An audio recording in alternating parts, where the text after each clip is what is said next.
తెలంగాణ రాష్ట్రంలో ప్రజాపాలన కంటే ప్రజలను మభ్యపెట్టి దారి మళ్లించి తప్పుడు ఆలోచనలతోటి పరిపాలన కొనసాగిస్తున్నటువంటి కాంగ్రెస్ ప్రభుత్వంలో ఉన్నటువంటి డెకెట్లకు అంబాసిడర్ ఉత్తమ్ కుమార్ రెడ్డికి మేము సూటిగా అడుగుతున్నాం. డెకెట్లకు అంబాసిడర్ ఎందుకంటే దేశ రక్షణలో కెప్టెన్ గా పనిచేస్తా అని వెళ్ళి ఆర్మీలో పనిచేస్తా అని వెళ్ళి డెకెట్ పనిచేస్తే తరిమి కొడితే నీకు రక్షణ కల్పించడానికి డెకెట్ల స్థావరం ఎక్కడ ఉంది అంటే అది కాంగ్రెస్ పార్టీలోనే ఉందని కాంగ్రెస్ పార్టీలో చేరిన వ్యక్తి ఉత్తమ్ కుమార్ రెడ్డి. సివిల్ సప్లైలో నీకు ఉరితాడు తప్పదు అని చెప్పి మరి దాని సమాధానం ఏంది?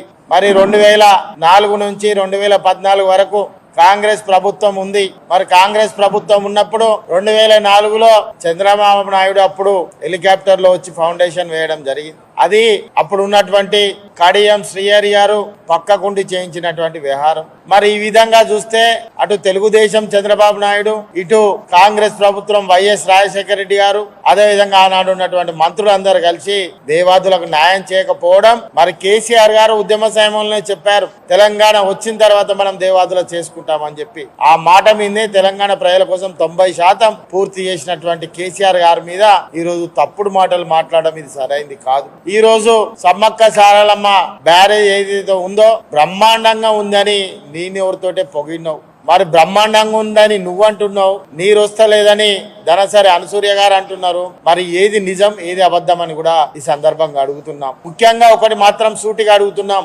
మీరు పరిపాలించే మీకు అసలు అర్హత ఉందా? ఈ రోజు తెలంగాణలో రైతులు అల్లాడిపోతున్నారు. రైతులకు ఇచ్చిన మీ మాటలు ఎక్కడ పోయినాయి? మీ వాగ్దానాలు ఎక్కడ పోయినాయి? మీ యొక్క చేయాల్సిన పరిపాలన పద్ధతి ఎక్కడ పోయింది అన్నది కూడా ఈ సందర్భంగా అడుగుతున్నాం. ఖచ్చితంగా ఉత్తమ్ కుమార్ రెడ్డిని ఏదైతే హుజూర్ నగర్ ఎన్నికలలో చిత్తుగా ఓడించి బొందబెట్టినామో రేపు రాబోయే రోజులలో నీ పరిస్థితి నీకు ఉరితాడు కాదు. నువ్వు చేసిన తప్పులన్నీ నువ్వు ఆర్మీలో వంటలు వండుకుంటావు, నేను ఆర్మీలో సైనికుడని చెప్పినవాడు నువ్వు. మరి వంటలు వండుకుంటాడు ఈరోజు సైనికుడు అని చెప్పుకొని ఈ విధంగా వ్యవహారం చేస్తే దేశ ప్రజలు నమ్మిళ్ళు, రాష్ట్ర ప్రజలు నమ్మిళ్ళు. కాబట్టి నీలాంటి వంటలు వండుకుంటానికి, నీలాంటి డెకెట్లకు అంబాసిడర్ కు కేసీఆర్ అర్హత లేదని కూడా ఈ సందర్భంగా చెప్పడం జరుగుతుంది.